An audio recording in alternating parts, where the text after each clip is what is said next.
I did think that it was a timeless lyric, and as a matter of fact, that's what I said. As I was reading the lyric, before I even recorded it, you know, it was on the B-side.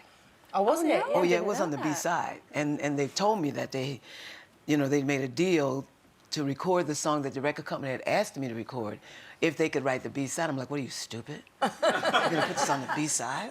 So. Look, we never get sick of listening to it, but do you ever get sick of singing it? Never. Never? I know, yeah. No, oh, my God. And the interpretation of it, I mean, when everybody knows the lyrics, and it's sort of, you know, about a bad relationship and surviving a bad relationship, but people over the years have had their own different interpretations of it, haven't they? Yes, people have applied those words, I will survive, to every kind of situation that you can possibly imagine, and it's been wonderful. It's been wonderful to be able to give that hope and encouragement, inspiration to people around the world. And do people around the world contact you, telling you about the different meanings that song has Absolutely, to you? absolutely, hence the book that I wrote, a compilation of 40 stories from family, friends, and fans about how the song has helped them through difficult times in their lives. Well, were you surprised by the different situations? Because we've all seen the book, and obviously, you know, I take it on quite a straightforward level. We've all here been through a little bit of a roller coaster ride in terms of our love life, which is playing it down slightly.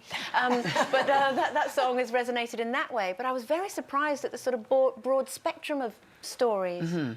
No, I wasn't surprised at that. That's what I expected when I first read the lyrics, because when I read those lyrics, I was in a back brace because I'd fallen on stage and jumped back up, finished my show, went on with the show, and went out to breakfast afterwards, went home, went to bed, woke up the next morning paralyzed from the waist down. Oh, my God. Wow. And so that was what I was relating to when I was, so I thought other people would do the same.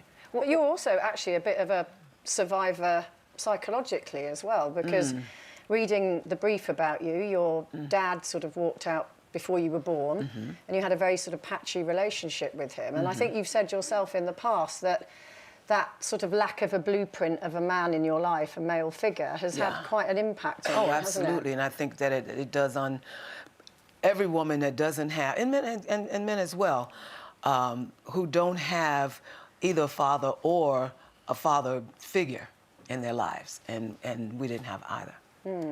So what impact did that have for you? Well, you know, you don't know how you're supposed to be treated as a woman. You don't know what to expect of a man. You don't have like you said, a blueprint of what a man is supposed to be and what he's supposed to do and how you're supposed to relate to him. And so it's made for, first of all, I'm looking for a father in a man. And then the thing is that when you are with a man for a long enough period of time, you do grow up. Of course. Under that, and then he wants the little girl, because he's not changing. You're changing. Yeah. You're the one that's growing, and he doesn't get it, because he didn't know he was supposed to be your father. He thought he was just your man, and he was just this macho, overbearing, and you know, and it was always going to be okay. That's just so fascinating. I've never thought about it that way around before. Where were you 10 years ago? We should have met then. That's really fascinating. You've got a new album out as well, where obviously we know you as a you know, a kind of disco queen and disco diva, but you've sort of changed tack a little bit and gone back to your roots. Yeah, I'm recording. I've finished my first gospel album. I'm very, very excited about it because it's something I've wanted to do for many, many years. But again, my overbearing father/husband was my manager. And I kept telling him I wanted to do a gospel album. He goes, oh, yeah, we'll do that. That's a good idea. Sure. Never happened.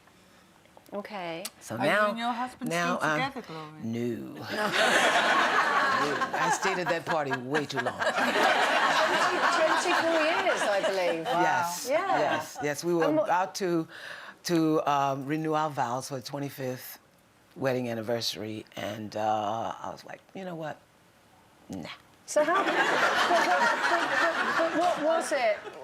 What was it that just made you wake up one morning and think, no, I'm out of here? Well, I had an incident that's too long to tell now where I was ill and I needed him to take me to the hospital and he wasn't willing, and I was like, Really? That's when you know. Yeah. Yeah. Okay. Did you sing the song to yourself? Let me tell you something.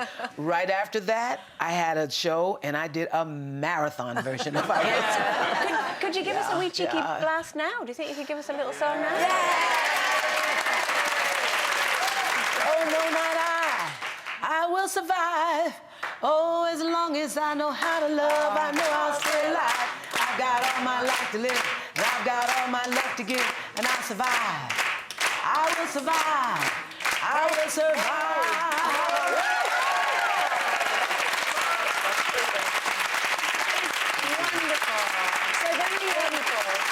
So then very quickly, because of that song and because of what you just told us about your very long marriage ending, have you given up on love? Not at all. Good. No, Good. Not at all. Not Good. at all. Glad to hear English it. gentleman while you're over here, maybe, yeah? That's a thought. You are a classy lady. It may be the first time that we've had you on the show, but wouldn't you make a great loose woman? Yeah.